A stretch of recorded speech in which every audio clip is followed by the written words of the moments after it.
A video on this very topic went viral last week. It's got over 1 million views, and lots of big name celebs like John Cusack, Maggie Gyllenhaal spoke out in the PSA, basically calling out the NSA for spying on American citizens.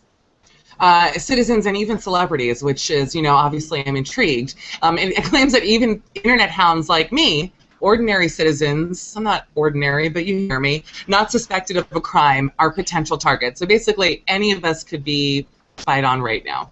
And now the question is the government checking in for our own security, or is this spying unnecessary and, more to the point, unconstitutional?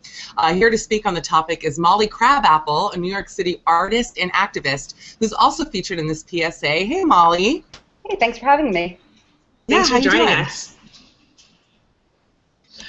So Molly, tell us first of all a little bit about this video. I know that it's gone viral. You know, what has that been like for you, and what is the message you're trying to get across? Well, the spying that the NSA has been doing that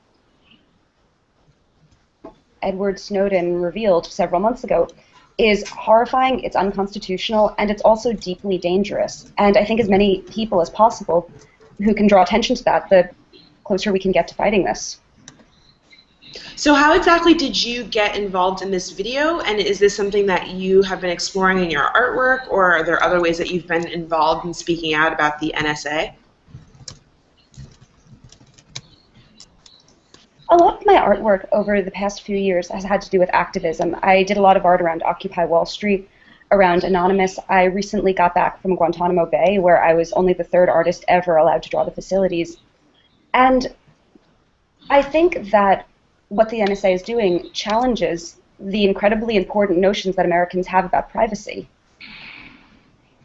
So, I mean, the thing that's so interesting about this conversation is that the government says that they're doing this for our own safety. So, you know, why do you think it's so important to talk about the issues that this raises? And is there any possibility that this really is to protect us and maybe for our own good?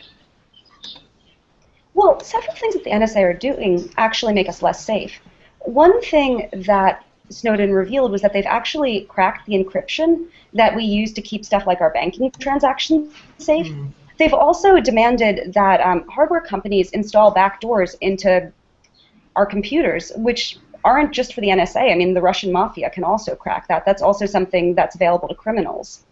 So I think it's important that we realize that when the NSA weakens our security, they're not the only people who are going to be spying on us. I certainly don't want the Russian mafia spying on me unless they're like super hot, which I think we can all agree some of them are. Well, we saw the beat of Morgenstern, so. Exactly. You know, I want to ask though. I mean, why would the government need to spy on regular citizens? You know, obviously there's, you know, the security thing where okay, maybe some of us are dealing in like terrorist activities. You know, I can understand finding keywords, but why regular people? I mean, I guess this is the question. Well, I think it's the nature of government agencies to try to expand their power. It's true with the NYPD. It's true with the NSA. It's true with any agency. The more power you have, the more you want. Right. So what do you think what's the ultimate goal with this video? You know, it's maybe raise some awareness, but what's the next step from here? Like we saw the video, we're upset about the spying that's going on. What do you hope is the takeaway that people, you know, actually the action that they go towards after seeing this video? I think Americans need to demand that the parts of the Patriot Act that allow the NSA to spy on us are repealed, and they also need to ask for a special committee to be convened to look on previous abuses. We already know that the NSA is not trustworthy with our private information. In 2008, NSA analysts actually admitted that they were eavesdropping on soldiers in Iraq, as they called their wives and husbands, and recording them having phone sex. Oh, wow. And passing it around the office to laugh at. This is something that analysts they admit, and they were doing to our service members. And I don't really think it's a stretch to think that they're doing that now. Wow, that's incredibly absurd. I saw actually, because we watched your PSA on Wired.com, and there was a related story about how it came out that overseas NSA ops were actually spying on like ex-girlfriends and ex-boyfriends, and like looking at who they were calling and emailing. And part of me was like, that's diabolically genius. Like, can you imagine having that kind of access? It's like probably a very satisfying thing, but I just cannot believe that it's legal and that hasn't already been done about it. Like how they're still, I'm sure, getting away with it. Well, these are humans. I mean, these government agencies are made up of humans who are motivated by lust and greed and jealousy and all the other human emotions. And when you give them unlimited capacity to spy on people, they will use that in a base way. And there are so many things that people have that they don't want publicly revealed that have nothing to do with terrorism or law breaking. People can be having affairs. They can have embarrassing diseases. They can be coming out as gay. There are all sorts of things that you don't want to be public knowledge. And when you create this massive dragnet, you're putting a government agency like the NSA in the position to blackmail or violate anyone. I have another question just about the actual production of the video. I thought it was interesting that so many celebrities were involved. Was that a conscious decision to reach out to them for participation? I'm curious to know if you have insight in that. And if so, do you think that having celebrity involvement has helped get the message across?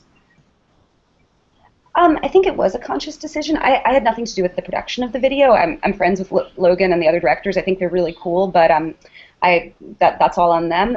I think that it was a way to try to increase awareness, try to get the message outside of the usual circles of people who are really informed about this. And then there was also a rally in Washington last week to protest the NSA surveillance. I'm curious to know if you were able to go to that or if you have any plans to go to ones in the future. I wasn't able to go to that one. I actually had this hell deadline that kept me at my desk. But yeah, I do plan to go to the ones that I can attend. I'm sure the NSA knew you were at your desk. They're like, she can't make it, guys. She's on deadline. Because they're all up in your business, Molly. Dude, so one time I Freedom of Information requested my FBI file, and I just did it because I thought it would be funny. I thought it would be like one page that's like, who is this like trivial little artist? Apparently the FBI has 3,000 pages on me, I learned. You're joking. Whoa. How do you do that? I want to get my file. Did you what was in there? I don't know yet. They just told me how many pages, and then I have to like give them money, and they'll like send me my file. You have to pay for your own. What? You totally have to pay for your own FBI file. I want to go to like the FBI offices, like the microfiche, like from the '90s, and just read. They're like bank trim 1022. Like they're just following all my garbage. That's crazy. I'm like so curious about mine now. If those overdraft fees ever got out, my reputation is ruined. Forever. Guys, oh my God. Please do this for yourself because it would be amazing. I think that everyone who's a journalist should. I think that we ought to have models of what the average journalist's FBI file is. So yes, please FOIA yourself. It's called FOIAing yourself, FOIA. You can find out how to do it online, and it's good fun, if nothing else.